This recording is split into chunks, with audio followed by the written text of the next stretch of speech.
Okay, so for problem 3.4, we are given 4 different circuits.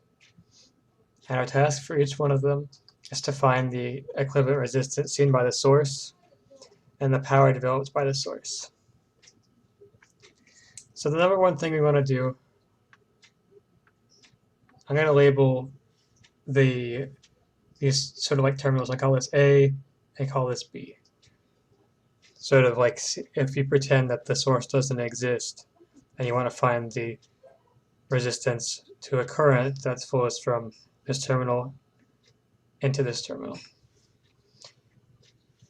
Anyway, so after we do that, our task is to find the power developed by the source, which will be pretty easy once we have the equivalent resistance, because we'll know the current and the voltage drop and everything. So the number two step, identify the nodes. You want to see which resistors are sharing which sort of network, these connections, I mean.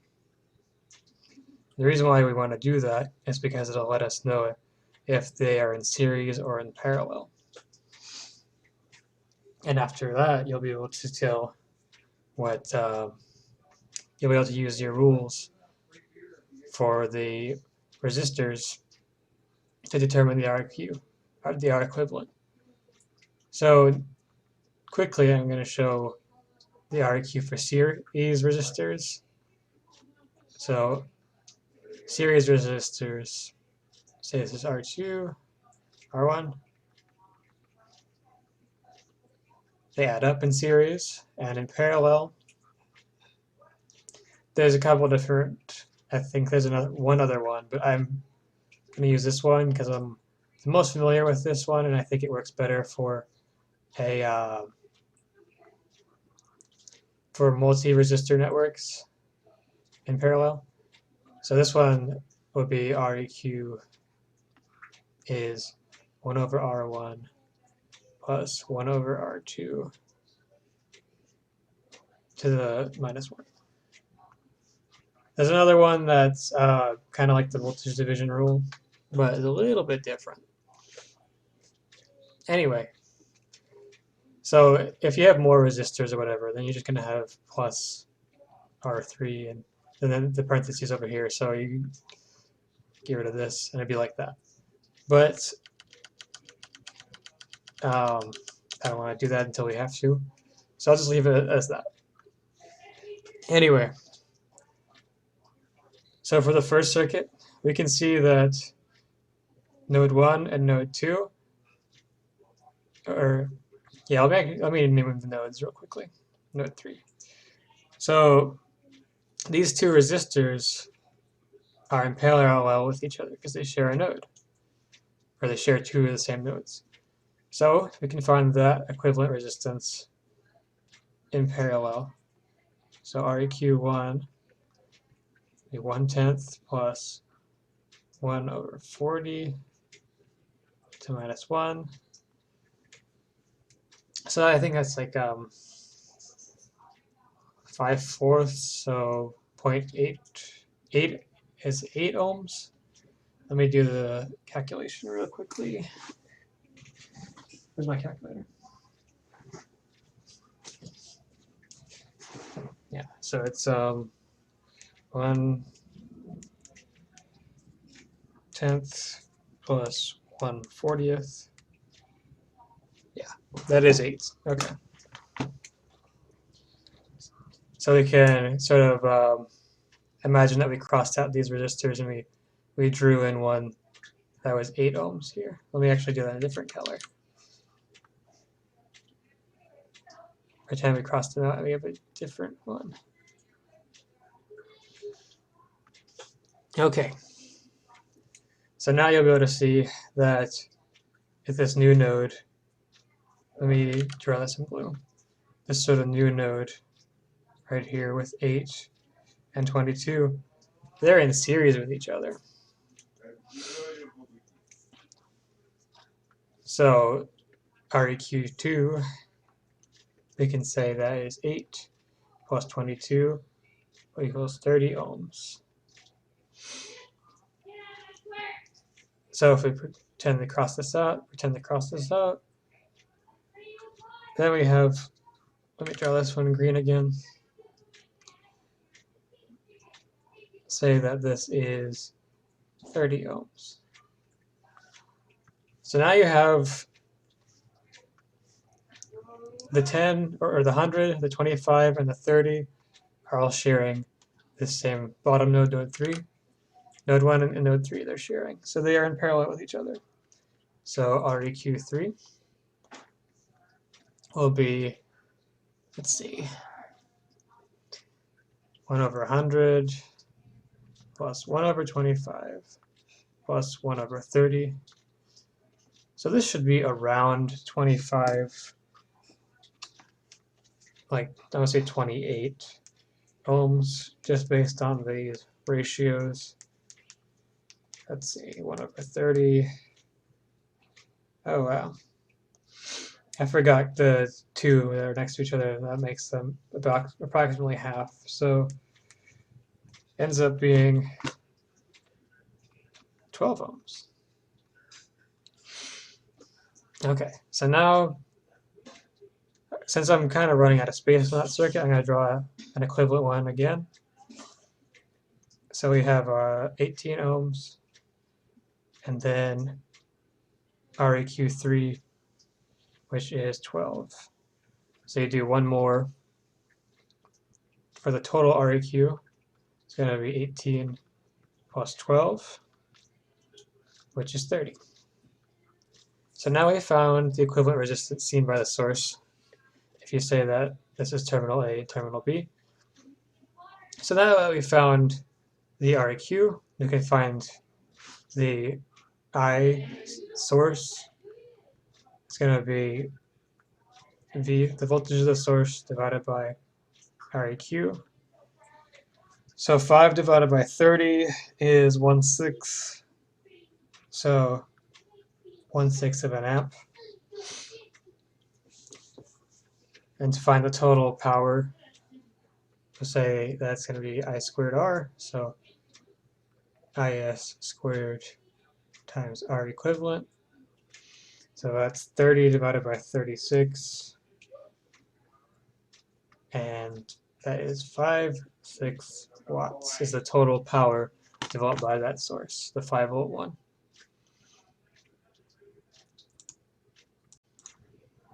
All right, so for part B, we have the same process. We're going to go ahead and label all the nodes, just so you can see which ones are connected. To save a bit of time. Oh, actually, let me do this real quick, because these are also sharing the same node. Okay, so now we're going to use the same rules again, but I'm going to go a little bit faster than I did the last time, because I think it's pretty intuitive once you get it. So anyway, this is going to be adding in series, that's 7K. So then we have the like the imaginary 7K sitting up here. Let me erase that real quickly. Then, in relationship to the 7K, there are these resistors all in parallel. So I'm going to say that this one in parallel with each other equals, let's see, 1 over 9. Oops. 1 over 9 plus 1 over 6 plus 1 over 18 to the minus 1. That is 3. Okay. Now, notice that I said 1 over 9, 1 over 18, 1 over 6 instead of 6,000. You can do that with the thousands, but since they're all the same sort of base ratio in the thousands, it doesn't matter. Because what really matters with these resistors is the ratio between them. So anyway, I'm going to draw the circuit again, because I'm running out of space. So they got 10K right here.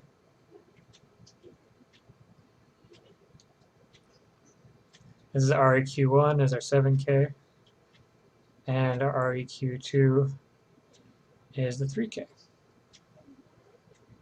So the REQ for the whole circuit is going to be, these two are going to add to 10, and then it's 10K in parallel with 10K is going to equal 5K. You can do the calculation real quickly, but I promise you, if you have two of the same resistor in parallel, and there are two of them, then it's going to be half. So anyway, our REQ for the whole circuit is 5 kilo ohms. And if we have A, B. So to find the total power dissipated, we have a constant current source here, so we don't have to bother calculating the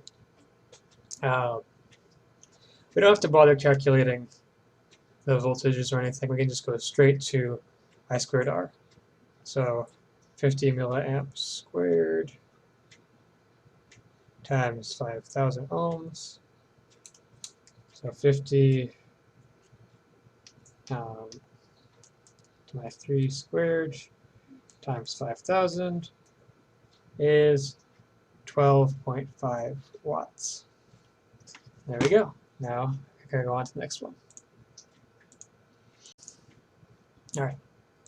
So this one looks a little bit more complicated, but it's the same process like we did before.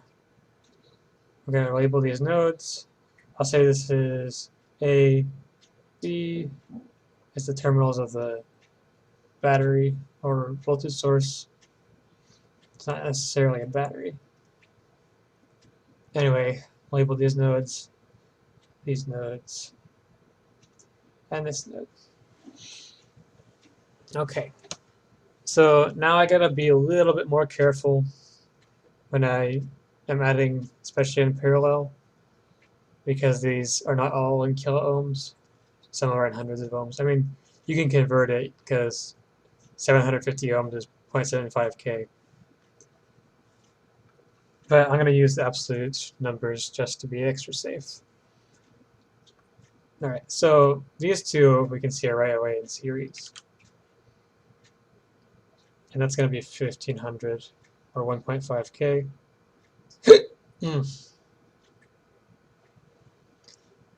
So that means that this node and this node are all shared by these three resistors. And if we can find the equivalent one here, then we can do it all at once. Anyway, so I'm going to do 1.5K in parallel with 3K, so 1 over 1.5 plus 1 over 3 is 1. So 1 kilo ohm. And then 1 kilo ohm plus 2 kilo ohms is 3 kilo ohms. Okay, so I'm going to draw an equivalent circuit again. Here's a plus and minus, A, B. Okay. So this is the 1 REQ, here's 3K, and that is sitting on top of this network of parallel resistors. So we got 500 and 750 and 1.5K. So clearly these are all in parallel. Let's do that. Find these all in parallel. It's going to be 1 over 500 plus 1 over 750 plus 1 over 1.5K to the minus 1 is 250 ohms. So 250 plus 3K, 3.25K, and REQ equals 3.25K. So to find the power, we're going to do, let's see, 65 volts divided by 3.25, oops, 5 kilo ohms. So 65 divided by 3.25, that is 20 milliamps. So 20 milliamps squared times 3.25K. Power is 1.3 watts. Simple. It's all just, you gotta be careful. Make sure that you actually have them in the right space. Watch your nodes, check your work, that kind of thing. And finally, there's the fourth circuit. This one, we're gonna label the nodes.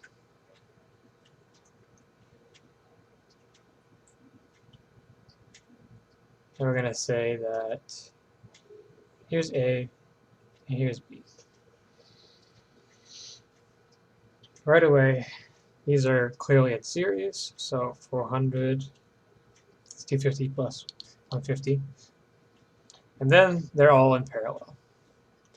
So I'm going to do this, I'm going to write this one down. So REQ is 1 over 400, that's their series one. And then 1 over 300. Actually, yeah, I'm going to keep it like this, but you can just do 1 over 3, 1 over 4, 1 over 2, 1 over 6.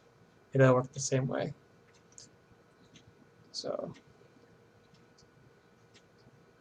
all that, 1 over 4 plus 1 over 3 plus 1 over 2 plus 1 over 6 pi over 4. So 4/5 times 100, so 80 ohms. Let me double check that, make sure I'm getting the right answer, because I don't want to say, yeah, 80 ohms. So REQ is 80 ohms. Now we have a constant current source, so 0.2 or 200 milliamps times 80,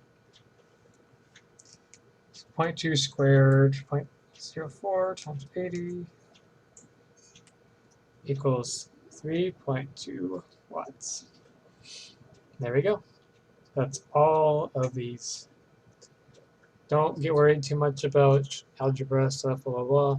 Just be careful to make sure that you don't mix up the nodes, because that's what's important. And if you want to, you can write these out one by one, your REQs with your circuit, to be extra safe. But eventually, with enough practice, you'll be able to do it without even having to redraw. Alright, so for 3.6, we're going to follow a similar process that we did before for each of these circuits. The only difference is that instead of having a source, we're going to have this whole resistor network, and we're going to consider it like an independent thing that we can hook up to other stuff. Anyway, so we got to label our nodes. And then right away, we can start to identify that these two are in parallel, or sorry, they are in series. So then we have a new 36 ohm resistor, which is in parallel with the 18 ohm. So 18 in parallel with 36. That's 1 over 36 divided by 1 over 18 to the minus 1, 12 ohms.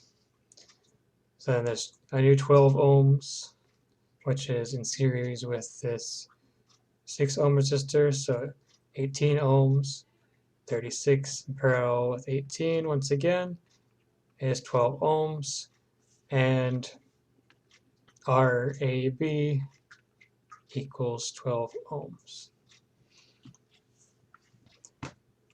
So it's not too bad. You just gotta recognize whenever they're in parallel series and everything. If you're not as practiced as I am, then one thing you may find helpful is every time you write out, you find an equivalent circuit, or rather an equivalent resistance, you redraw the circuit. So say for the first time when we found the two in series, there's a 6, and then say there's 18, and it's parallel with the new 36. So then you follow that process. You do, I should double check. Yeah. Yeah, okay. So yeah, these all share the same node. These share. So then you do the 18 in parallel, 36. You find the 12, or sorry, you find the first 12. Then you add the 6. Then you have the 36 in parallel with the 18 again. And you get the RAB. So this one is the same kind of deal, except it's a little bit more complicated looking, but it's really just kind of like a visual thing. Start labeling your nodes.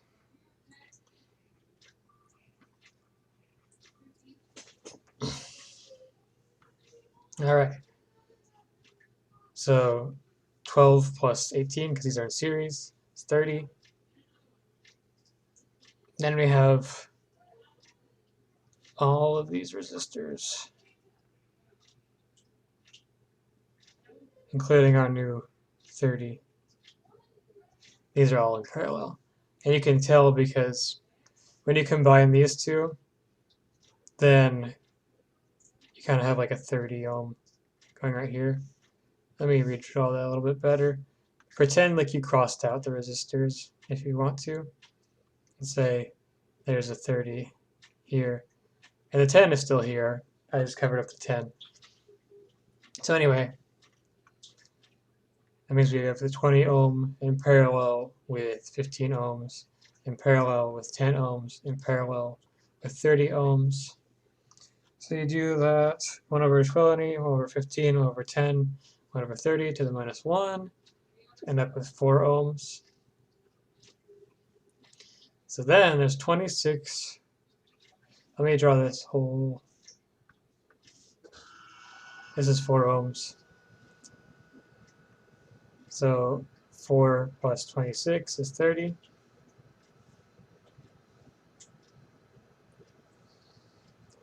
Then you have 30 in parallel with 30, which is 15. And then, let me draw all this together. All this is 15. And 15 plus 4 plus 14 equals 33. So RAB equals 33 ohms. Do the same process for this circuit. We're going to label our nodes.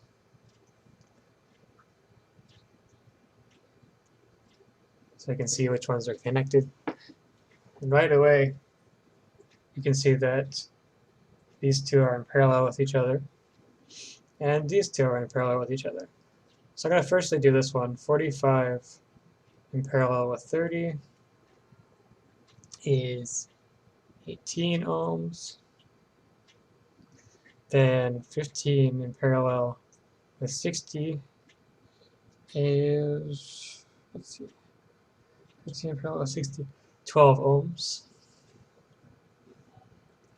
So one thing that may be helpful at this point is to redraw the circuit. So I'm going to do it one more time. Here's our new 18 ohm. Here's our original 25. Here's the new 12 ohm. and our original 20 ohm. And I believe, yes, I believe they're in parallel with this one. This one is 50 ohms. And then there's the 10 ohms from the original problem. Here's our A, here's our B. So now it starts to get a little bit more simple. Here's 30, and then 30 plus 20 is 50. It's 50 in parallel with 50. It's 25. Let me write this down right here. So then you have the final equivalence circuit thing. 10, 25, 25. RAB is going to be those three resistors added up because they're all in series, 60 ohms. And the last one, it looks a little bit more complicated. And it's really not. You just have to make sure to be careful. So I'm going to label the nodes again, where they're connected. So all of these shared connections, you can start to see the equivalencies. So anyway, these two are in parallel.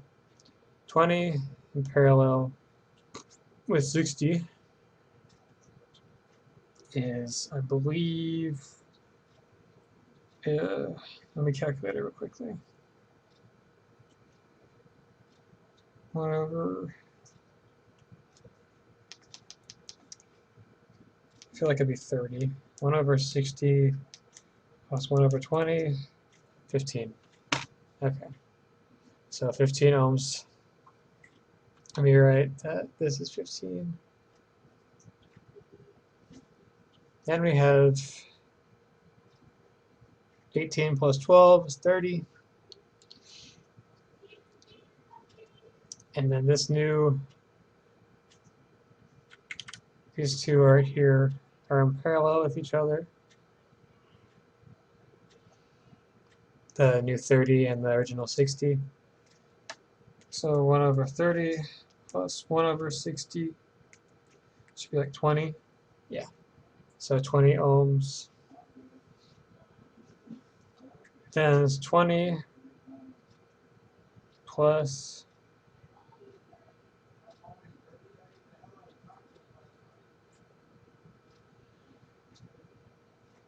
50. Yeah. Let me double check this. 1 over 30. Okay. So all those together, that's 20 plus 30, so 50. And then there's 75 and 30.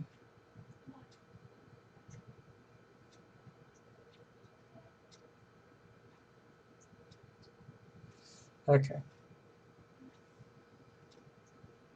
So 50 in parallel with 75. 1 over 50 plus 1 over 75 equals 30 ohms. So this whole big circle over here, 30 ohms. 30 plus 20 is 50. 50 in parallel with 50 is 25. So I'm going to redraw this circuit because it's getting a little bit messy. Here's our first equivalency, the 15. That was the 20 in parallel was the 60. And then this all other network ends up being 50 and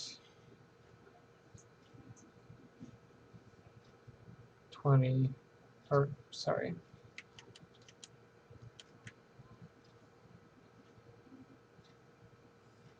There's 40.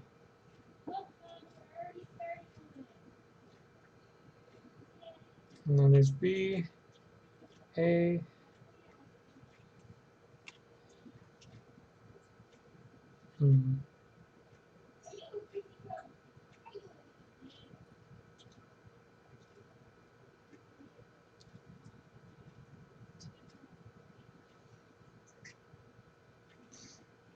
So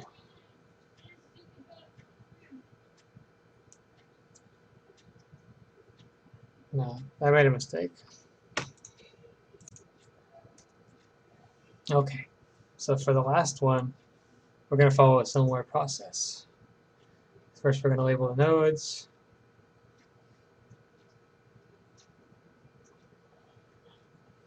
And then get to work with the equivalencies. So right away, these ones are in parallel. So that's going to be, oops, sorry, 20 in parallel with 60, which is going to be 15 ohms. And then these two added together is 30. So this one's a little bit more complicated in terms of how the network is laid out. So to be extra careful, it can be a good idea sometimes to redraw the circuit. So here's our new 15. There's A. I'm going to draw the 50, 20,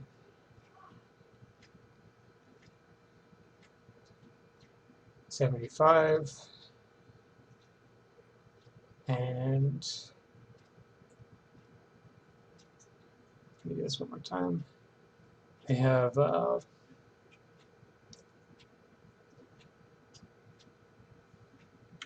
actually just put it down there. It'll be the same. Here's the original 30, and then 60 in parallel with the new 30. So once again, well, actually, let me finish drawing this. Here's B. There's another resistor I forgot to draw. It comes before here, so here's 40. There's AB. Okay, so now we're going to once again label the nodes and everything. You have to see which ones are in parallel, which ones are in series. Okay, so 60 in parallel with 30 is going to end up being 12, I think. Oh, 20. Okay. So 60, let me do that in blue still. 60 in parallel with 30 equals 20. Then the new 20, let me circle this, the new 20 plus that. So this whole loop's going to end up being 50.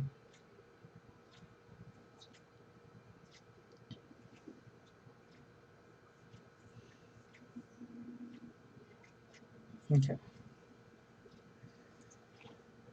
So we have 75 in parallel with the new 50.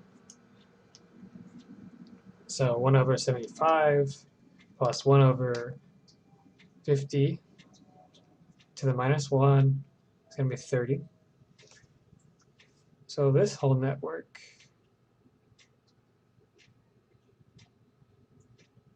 was going to end up being the new 30 plus the 20, so 50. Then you're left with the 50 in parallel with the 50, which equals 25. And then we add up what's left, because they're all in series now. Or, I'm sorry, they're not in series yet.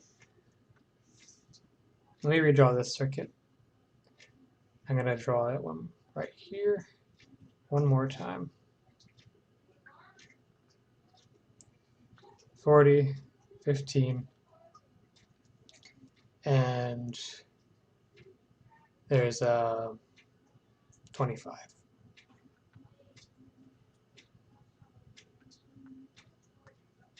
So here's A, here's B. These two are going to add up to be 40. And then 40 in parallel with 40 is going to equal 20. So our RAB is 20 ohms. Yeah, so one thing that can be helpful with the more complicated networks is to draw or redraw the circuit every time.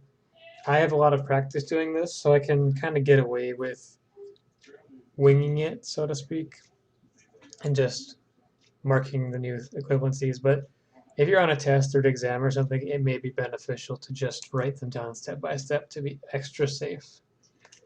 But yeah, these all come back to the same rules. You just got to be careful when you apply them. So for problem 3.12, our task is to find out what resistance RL will drop the voltage output of this voltage divider to 3 volts.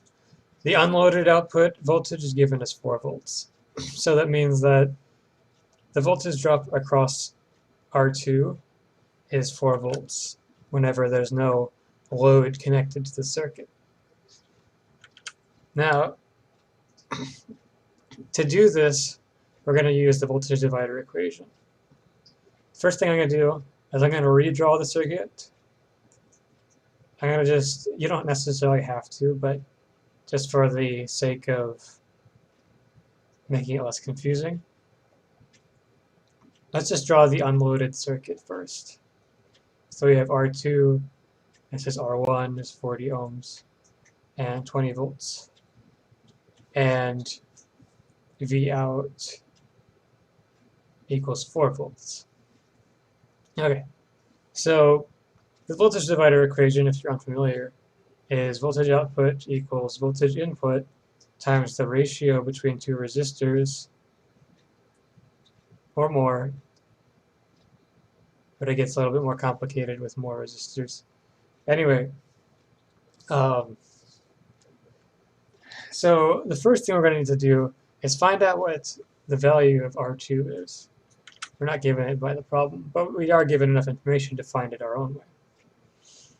So if VO is 4 volts and VN is 20 volts, and we can solve for R2, we're given R1 is 40, R2, okay. So what we can do is divide both sides by 4 and divide both sides by 4 and multiply both sides by 40 plus R2. There's a lot of different ways you can do that, but you're basically just doing algebra. So anyway, I'm going to do that. So 40 plus R2, oops, my bad.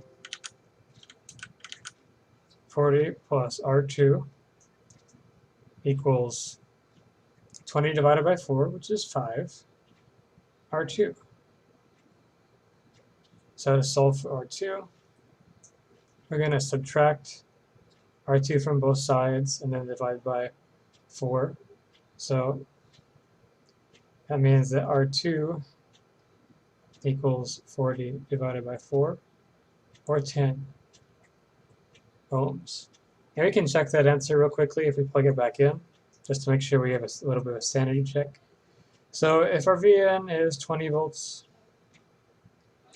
and we have 10 over, let me do the other way, 40 plus 10, that's going to be 20 times 1/5, or 4 volts. So our answer makes sense.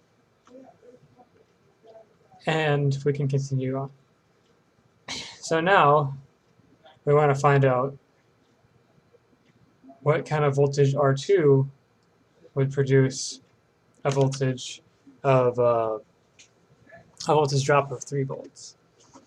So basically, what kind of load would pull this 4 volts down to 3 volts? Because the resistors will be in parallel with each other. There'll be R2, which won't change, and our load resistor, which is what we're trying to find out. So what we can do is kind of do a little bit of the same deal. So instead of having 4 volts, we'll have 3 volts in the 20. And we'll treat, well, let's not do R2. Let's do like, say, R0, R output, whatever. So that's R2 in parallel with RL. So I'm going to call that R0 and R1 plus R0. So we're going to have 20 divided by 3.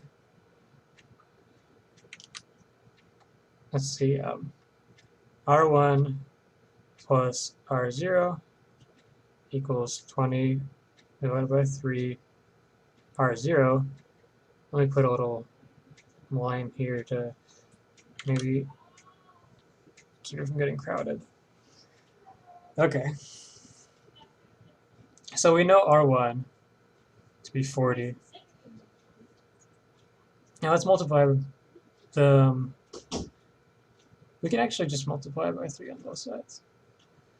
It's kind of counterintuitive, but it will just work out in the end. So anyway, let's say 3 times 40 plus 3R2 or R0. So that's 120 equals 20R0. Okay. So let's move on. 120 divided by 20 or 17. 120 divided by 17 is going to give R0. Unless I made a mistake. Let's see. Subtract 3. Yeah. Okay, so let's see this. 120 divided by 17. So RO has to be approximately 7 ohms. So that means we're going to have to find out what value for RL will make R0 7. So if R0 is 7, we have R2, which we know. Let's say it's just 1/10,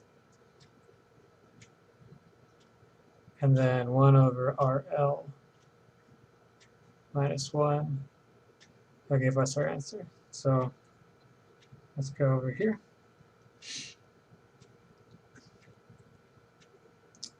We're going to do 1/7 and times 1/7 times that.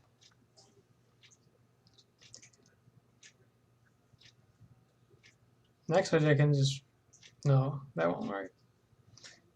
Let's just do 1/7 equals 1/10 plus 1 over RL. Okay, so if we can subtract that and take the reciprocal, we'll know what RL is. So 1/7 minus 1/10 and minus 1 equals RL. So let's do that in the calculator real quickly. 1 over 7 minus 1 over 10. That's 70 over 3. So 70 over 3 is 23.3 repeating ohms. So we can plug that back into our original equation. We'll say 1 over 23.3 plus 1 over 10 to the minus 1, 7, and 7 over 47 times 20 equals approximately 3. So there we go. our answer makes sense. And we confirmed it by going backwards.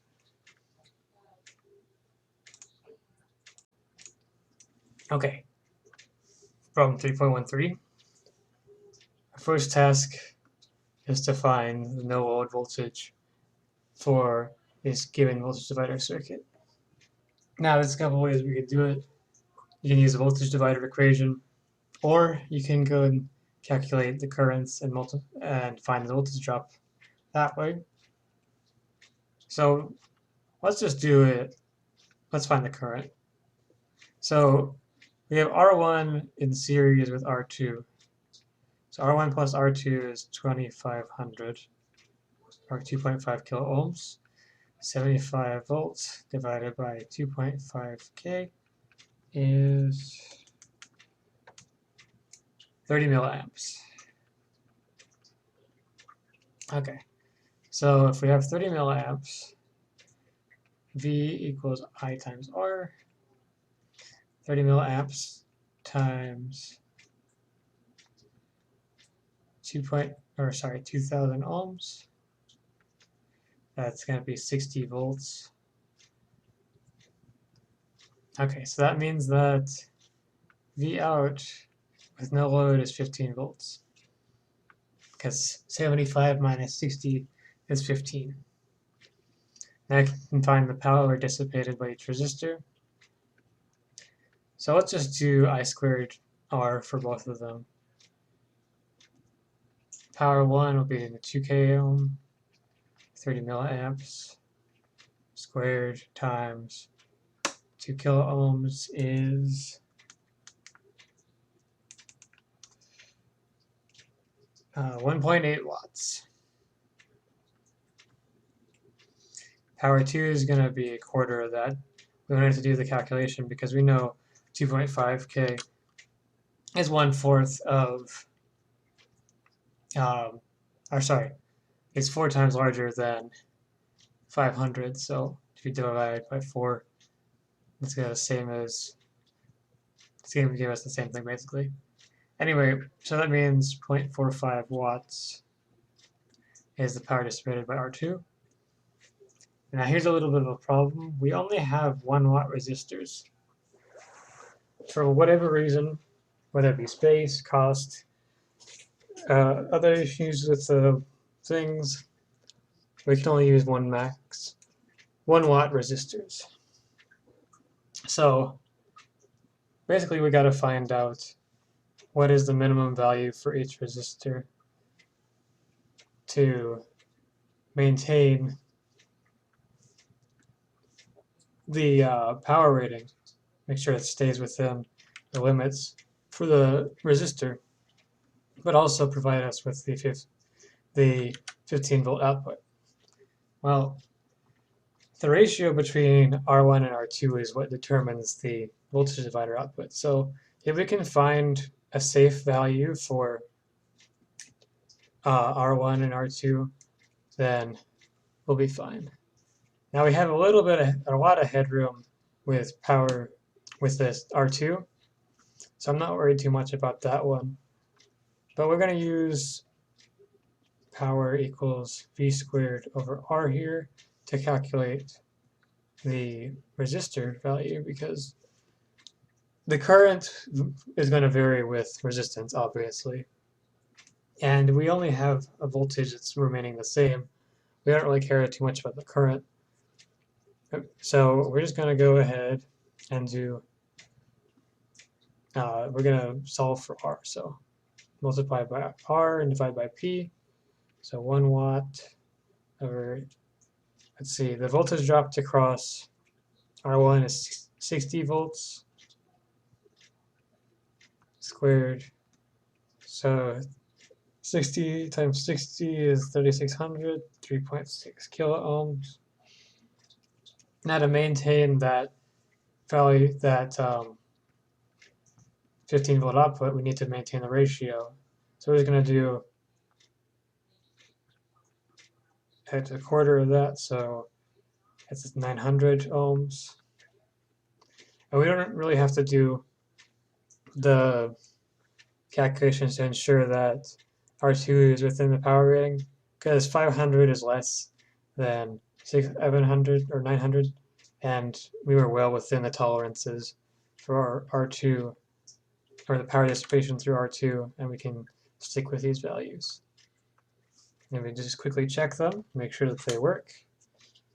So 900 divided by 3600 plus 900 is 1/5, and 1/5 times 75 is 15. There we go. We solved the circuit. Okay, so our task for this problem, 3.17, is we have a voltage divider. We want to make sure that our circuit remains within this requirement. We want it to have a maximum, well, actually we want it to be 80 watts when the divider is unloaded. And we need V1, V2, V3 to be these three values with respect to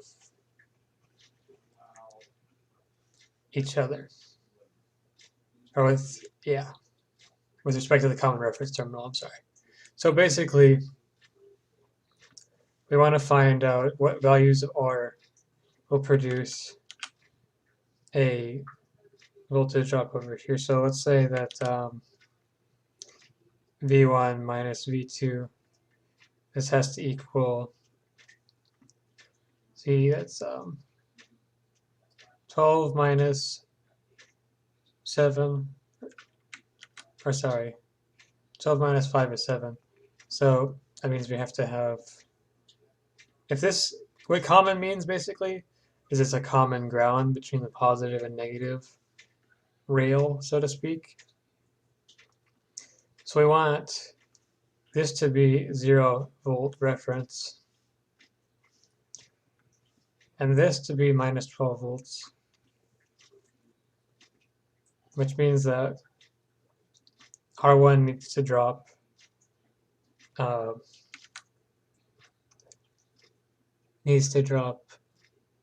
this 7 volts. I'm sorry.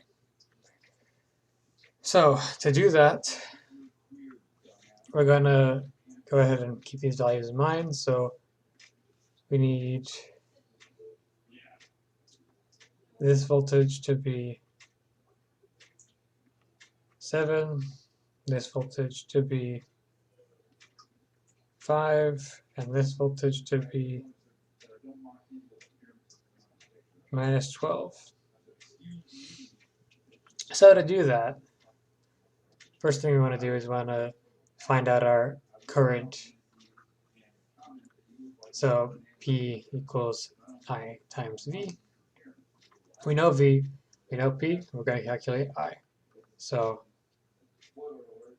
80 watts divided by 24 volts is 80 divided by 24, 3.3 repeating amps. So throughout this whole network, 3.3 amps of current are flowing. So if we know the voltage drops, the requisite voltage drops, and we have the currents using V equals I times R, we can calculate the R's we need. So to get a 7 volt drop, so let me write, to find R1, we're going to have 7 volts divided by 3.3 amps.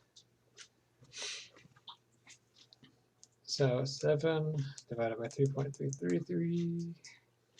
R1 has to be 2.1 ohms. Then we have to drop 5 more volts for R2 to get to the common ground. So 5 volts divided by 3.3 amps.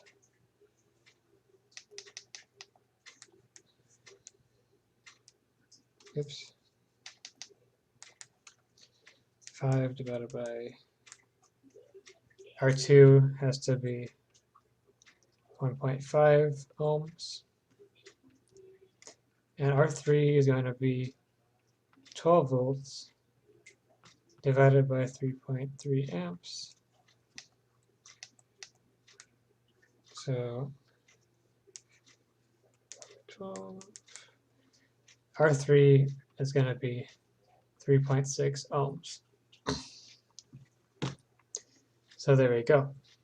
We can plug these values back in, but we just calculated them, so it's basically going to be the same. But we want to double check to make sure that we're getting the right values for the power dissipated. So let's see, 3.3 squared times 2.1, 1.5 times that, and 3.6 times that plus that, plus that, and you get 80 watts.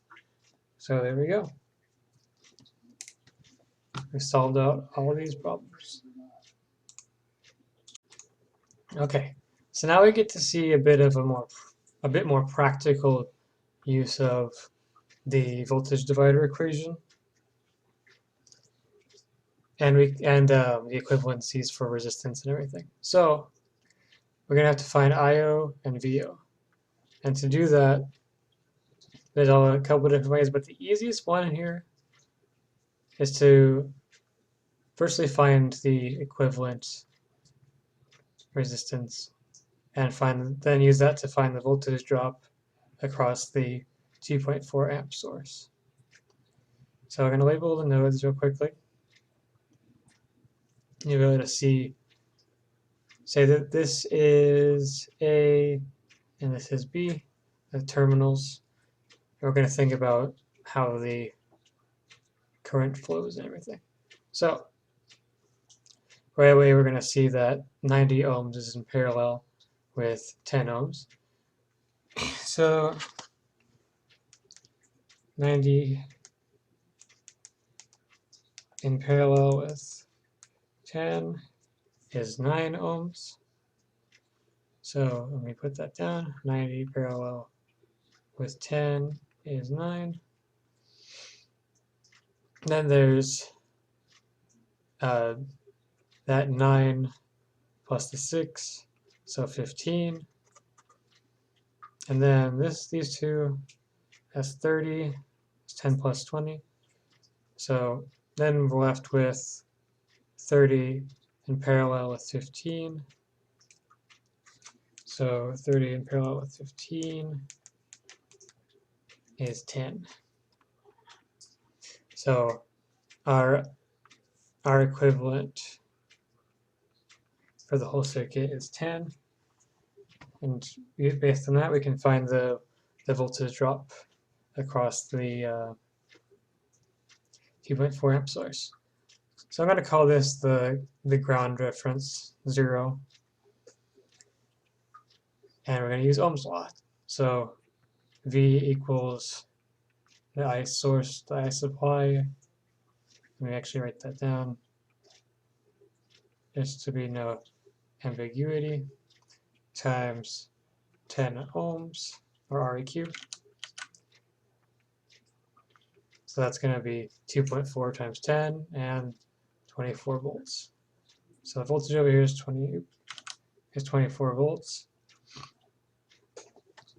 And now we can continue to find IO and VO. So number one thing we're going to do, this part of the network over here looks a lot like a voltage divider. And it is. So let's see. If we want to find this VO over here. And normally when you're doing the voltage divider, you're looking for the voltage drop across the bottom leg of the resistor.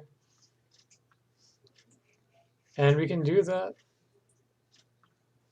And I think you can actually do it with both ways. So If we want to find this drop instead of the bottom resistor, we use the top resistor. So VO is going to be 24 volts, that's our V input, and then 20 ohms is our top resistor, divided by 20 plus 10. So 24 divided by, or times 2/3 is 16 volts. So there we go, we found our voltage output. And that makes sense. If we were to put 10 up here, it would also work, except we'd be finding this VO, and based on that you could do that VO minus 20, or 24 minus that VO, and get 16. So the next step is we're going to find IO. So to find IO, we need to find, let's call this V1. We can find V1 in a similar process, because we know the 90 ohms and the 10 ohms in parallel with each other is going to be 9 ohms. So to solve this, we'll just do a similar voltage divider. We'll just call this V1. So to find V1, gives you 24 times the 9 ohms, which is the 90 and the 10 in parallel, plus 6 plus 9. So that's 9 divided by 15, I think. Yeah, 9 divided by 15, 3/5 of 24 is 14.4 volts. And we can find IO using Ohm's law. 14.4 volts divided by 90 ohms is 160 milliamps. Okay, so we found IO and VO. Now we want to find the power dissipated by the 6 ohm resistor. So to do that, we're going to find the voltage drop across it. So 24 volts minus 14.4 volts times the current through it, or we can actually just do V squared over R. So let's do the voltage drop across it. And our R is 6. So 24 minus 14.4 squared divided by 6. Power dissipated by that 6 ohm resistor is 15.36 watts. Now to find the power developed by the current source, we're going to go back to our REQ. And I just do I squared R. So that's 20 plus 10 ohms. In fact, you could just do P equals I times V. Anyway, so 2.4 amps times 24 watts, or no, not watts, volts. 2.4 times 24, 57.6 watts. And that's the power developed or supplied from the current source. Okay, so for problem 3.28, task is to find IG and I0. So to do that, we're going to take advantage of current division and the resistor equivalencies. So let's get started. Let's notice that these three are in series. So you add them all up together. 15 plus 12 plus 13, it's going to be 40. And then over here we have these two in parallel. So 1 over 5 plus 1 over 20, that's going to be 4, because it's 1 1/5 plus 1/20 is 1/4, and to the minus 1, that's 4. Okay, so 4 plus 6 is 10. Okay, so 40 in parallel with 10 is going to be, let's see, 1/40, 8 ohms. And then finally, our EQ is going to be 2 plus 8 equals 10. So I can find, we do lowercase, IG, so 125 volts divided by 10 ohms. That's 12.5 amps. And that's the first part of the problem. So now we're going to do a technique called current division. Say you're given a resistor network and the resistors are in parallel. This is kind of like the dual to voltage division, except it's a little bit different, but also similar. So say that we have, let's call this I total. Here's I1, and here's I2. If we wanted to find I1 in the circuit, it's going to be I total times the value of the other resistor and that's in parallel with in the network, and then R1 plus R2. Similarly, if we wanted to find I2, it'd be the other way around. So the other resistor, R1 plus R2. So we're going to use that current division rule to find I out. So if we think of IG as our IT, or I total, which in fact it is in this case, but total current flowing into this node is 12.5 amps. We're going to see how these two branches split it between all these resistors. So we already calculated the equivalent resistances of each branch, so this would be like our R1 is 10, and R2 is, so if we had to find I1, let's do I1 equals IG, so I total is 12.5 amps. And we're going to do the other resistor, which is 40 ohms, over 10 plus 40. And that is going to be, let's see, 4/5, so 4/5 times 12.5 is 10. Oh, my battery, my calculator is dying. Thought I charged it.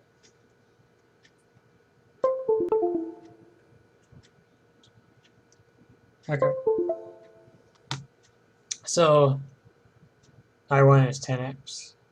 So now we're going to do the same thing. We're going to split I1. So IO is going to be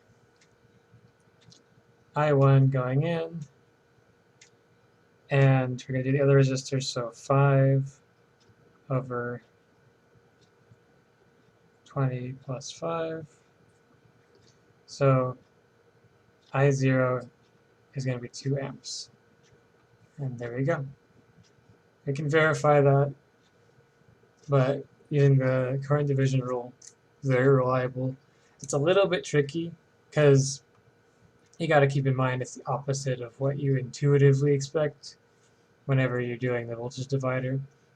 If you do the voltage divider a lot, you might think, oh, if I want to find R2, I2, it doesn't work in this case. But once you get it down, it's pretty intuitive. For problem 3.30, the task is to find these two voltages, V1 and V2, using either voltage or current division. So basically, the technique here is we're going to try and simplify the circuit in terms of the resistor network, then use the equivalencies to find out the voltages. So number one thing we can realize, these two are in series, so that's 90. And I see 150 in parallel with 75 is, let's see,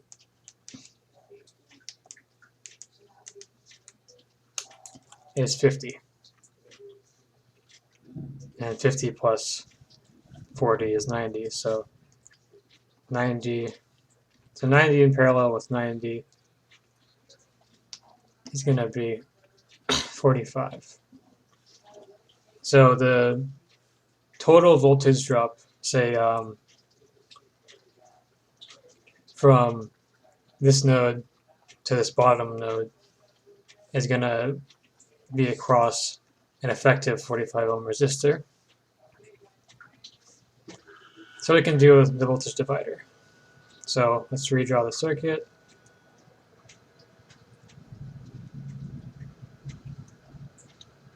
You have 45, 90, and remember that the voltage divider is, or the voltage divider is voltage output equals the voltage input times the ratio of the two resistors.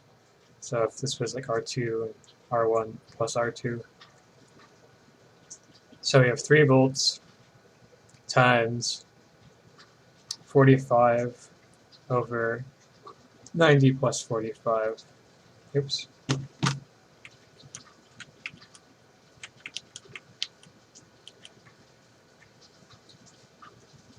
So that's going to be 1 volt because it's 3 divided by 1/3.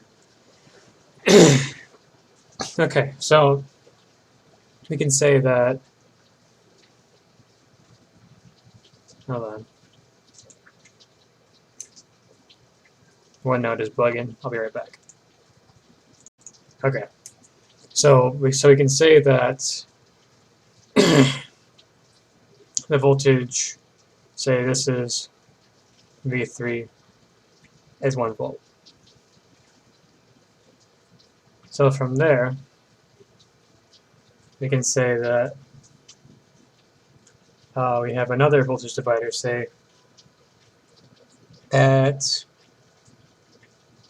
if we go back to this parallel equivalency right here with 50, and we have another voltage divider where it is, there's 1, and there's 2, so this is the 50 ohm resistor, the 40 ohm one. So we're going to say that our V in here is 1 volt, and this is 0 volts or whatever. Oops. So V1 is going to be that voltage drop across the equivalent resistor. You can solve for that, so V out is 1 times 50 over 50 plus 40. So that's going to be 5/9 of a volt. And that equals V1. You can use the same process for the second voltage. So we have a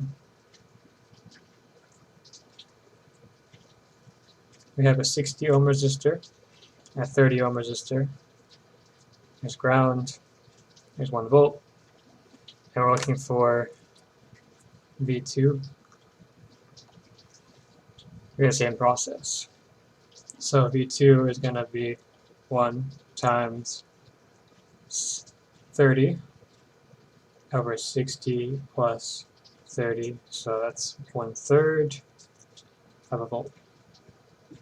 You can also use the current division rule to solve this, but I myself am more comfortable using voltage division. You can try it both ways and you'll get the same answer. But you can also go back and simplify the entire circuit again for each different case if you want to. But I find it just easier to go straight from solving this to using the voltage divider rule. For 3.32, we're going to do a similar process. I'm going to do the voltage divider equation to solve for these, for this voltage here, and this voltage here, and this voltage here. Now, in the textbook screenshot I have, there's no plus, minus, but that's where it is. So, first thing we got to do is we're going to recognize that Vx is the difference between this leg, and the plus is over here. So, whatever V1 is minus V2 is what Vx is. It's the difference between those two terminals. Even though they're not connected electrically, that's the voltage across them. So this is pretty simple. We're just going to do the voltage divider to find V1 and V2, and then do that. So V1 is going to be 45 volts. It's our input voltage, times 20 kilo ohms over 25 kilo ohms, which is the 5 plus 20. So that's, I believe, 4/5. So 4 times 45 divided by 5. V1 equals 36 volts. V2 is going to be the same process, 45 times 90 over 150. So 9/15 times 45 equals 27 volts. So Vx is going to be V1 minus V2, and that's 9 volts. Okay, so now we're going to replace the voltage source with sort of a general voltage source. We call it Vs. We have the same polarity as before. We're going to pretend that it's any kind of number, it's a variable. And we want to find this voltage again as a function of Vs. So, all we have to really do is the same process, but instead of putting 45 here, we're going to put a variable, call it Vs. So V1 is going to be Vs times the ratio of those two resistors, which we have determined before, as 4/5. And V2 is going to be Vs times the ratio of those other two resistors, which has been determined to be 9/15. So, if we want to find Vx, we're just going to do V1 minus V2. So we can factor out Vs from both of them. And if I did this correctly, I should get 1/5 of the supply voltage that we had initially, or 1/5 of the supply voltage. So let's see, 4/5 minus 9/15 minus 9/15, yeah, equals Vs times 1/5. So there we go. We found Vx as a function of Vs. So for problem 3.39, we're going to follow the process. It's a little bit different, but we're going to use the same kind of concepts that we've done in the other homeworks, or the other problems. So we have an ammeter in this circuit, and we're trying to measure the current through this resistor. Now, the ammeter has a practical limitation that it has an internal resistance. And it's very small, as you'll notice, because when you put it into the circuit, you don't want it to change the behavior of the circuit very much. But you do need to take a little bit off for it to even give you a measurement. So the internal resistance of the ammeter is 0.1 ohms. Our task is to find out what percent error there is in the meter compared to the real value versus the measured value. So to find that, we got to first find the current through this resistor, assuming that the ammeter is not present. So to do that, we need to find the voltage drop across the resistor. So let's say that we want to find this voltage here, call this V1, assuming that this is a short. So it's just a straight connection to the bottom, I guess. Maybe we could make an imaginary connection here and say no current flows through here. However, it helps you understand it. So anyway, we're going to notice that here we can use regular KCL, KVL kind of stuff to calculate, or we can see, okay, this is a voltage divider circuit. And the reason why is we have the 60 ohm in parallel with the 20 ohm. So if we do that, that's 1 over 20 plus 1 over 60 to the minus 1, 15 ohms. So our new effective circuit, or equivalent circuit, I should say, not effective. So here's our ground reference. Here's 50 volts. It doesn't have to be ground, but the voltage has to be 50 volts across these. So let's say that here's 10. Here's our effective equivalent resistance. We're going to do the voltage out is going to be voltage in, so 50 times the ratio of the two resistors. And this is going to be 50 times 15 divided by 25, 30 volts.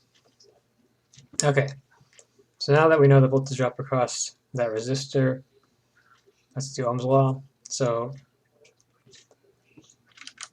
I equals V over R, 30 volts over 20 ohms equals 1.5 amps.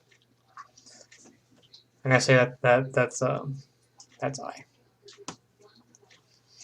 And we're going to do it again with the ammeter. So the ammeter is going to have an internal resistance, we'll call it RA, which is given as 0.1 ohm.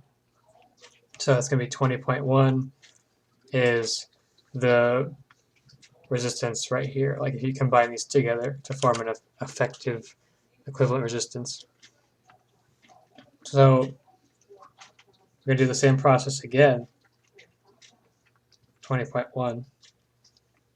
Instead, this one I have to use a calculator for. Okay, 30 divided by 20.1, 1.4925 amps. So you've noticed that, you may notice that the 0.1 makes an effect, but it's very small. You can still get a reasonable measurement, and that effect will diminish as the R goes up. Say if that was like 2K instead of 20 ohms, it would be a very, very small percent error. So anyway, to calculate the percent error, we're going to take, let me write this down. To calculate the percent error, we're going to have the ratio of our measured value, so our IT, and the calculated or ideal value minus 1 times 100. So 1.49, 1.4925, blah, blah, blah. Whatever value the calculator spits out, divided by 1.5, minus 1 times 100. And I get a measurement error of minus 0.497%. And it's minus because it's less than what the actual current is. And as you can see, it's a very small percent difference. So it may not make a big difference because if you're expecting 1.5 amps and you get 1.4925 amps, chances are you're going to be happy in your circuit. Okay, 3.42 is going to be a similar example. We're going to have a practical voltmeter, and we're going to use it to measure this voltage over here whenever we figure it out. Okay, so inside the voltmeter, we have two resistances. We have the shunt resistor and the resistance of the movement. This is, I guess, an analog voltmeter, because a digital one would work a little bit differently. So we have a voltage drop of 100 millivolts across this movement, and the current through the whole thing is half a milliamp. Okay, so if we want to calculate Rm, we're going to use Ohm's law. We're going to have V equals I times R, so the voltage drop times it equals the current times the resistance. We're going to solve for R, so R is going to be V over I. And our voltage drop we can find because we're given that it's 500 here and 100 millivolts here, if you consider the common terminal to be the 0 point. So to find R, we're going to have 500 volts minus 100 millivolts, which is 0.1 volts. Maybe that'll work. So 500 volts minus 100 millivolts divided by the current flowing through the whole thing, which is half a milliamp. So 500 minus 0.1 is 499.9 divided by the 0.5 times 10 to the minus 3. So multiplied by 2, then by 1,000, you get 800,000 ohms, or we can say 999.8 kilo ohms is the resistance for that shunt resistor. Okay, so we can do the same thing to find the resistance of the movement.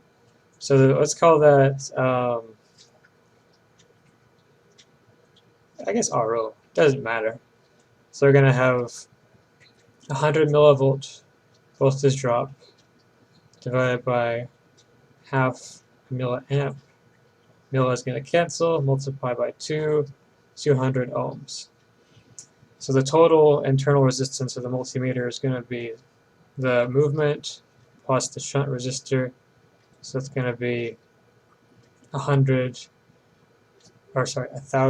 kilo ohms, because 99.99.8 plus 0.2 or plus 0.2 kilo ohms is going to be 1,000, or you can say it's 1 mega ohm or 1 million ohms. Okay, so basically the voltmeter is going to behave kind of like a parallel resistor over here with a value of 1 mega ohm. So we're going to compare what the voltage over here is with and without that parallel resistor connected. So case 1, which is the original circuit, we're going to have, first thing I'm going to do, I'll put these resistors in parallel just to simplify the math. 50K in parallel with 250K. 1 over 50 plus 1 over 250 to minus 1, and then times 1,000.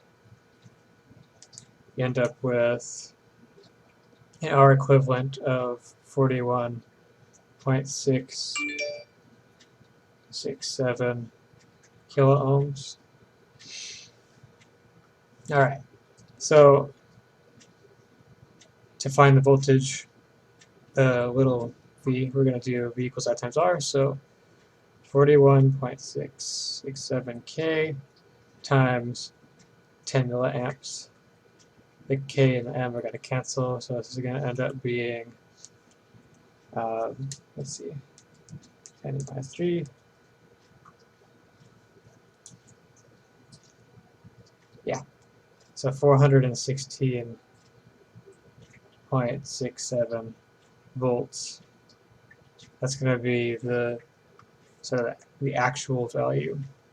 Now we're going to do this again, but we're going to consider the 50K in parallel with the 250K, in parallel with the 1000K or the 1 mega ohm.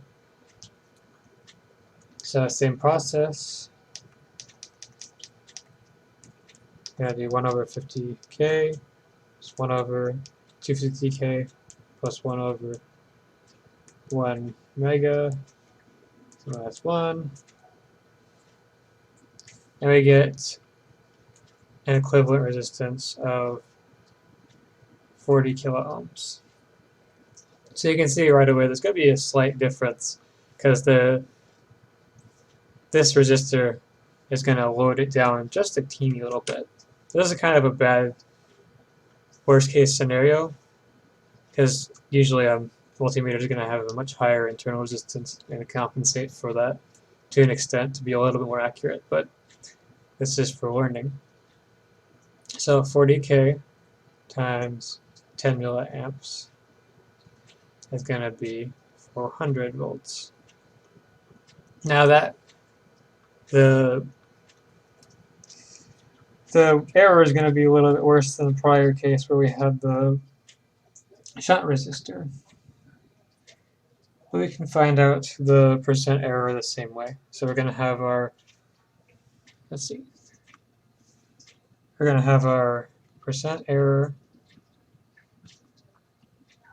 is our test voltage, or measured voltage, divided by our actual voltage, minus 1 times 100.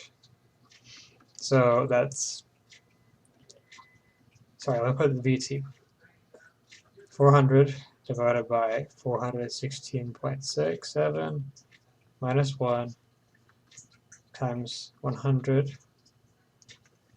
And what is that? 400 divided by that minus 1 times 100. We get minus 4% error. So that's a pretty significant reduction in accuracy compared to the last case. But we can make this better if we had a way to increase this, or if these values were lower. But there we go. This is the percent error from this non-ideal multimeter. And I believe that is all of the questions for this homework. Hope this helped you guys out.